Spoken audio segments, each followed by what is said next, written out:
అమ్మా భవానీ లోకాల నేలే ఓంకార రూపమమ్మా, తల్లి నీ మహిమల్ని చూపవమ్మా.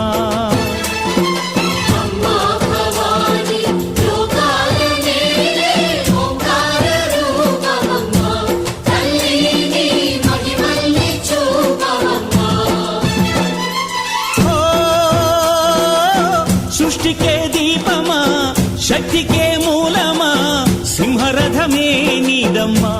అమ్మ దుర్గమ్మ భక్తులను దీవించుమా.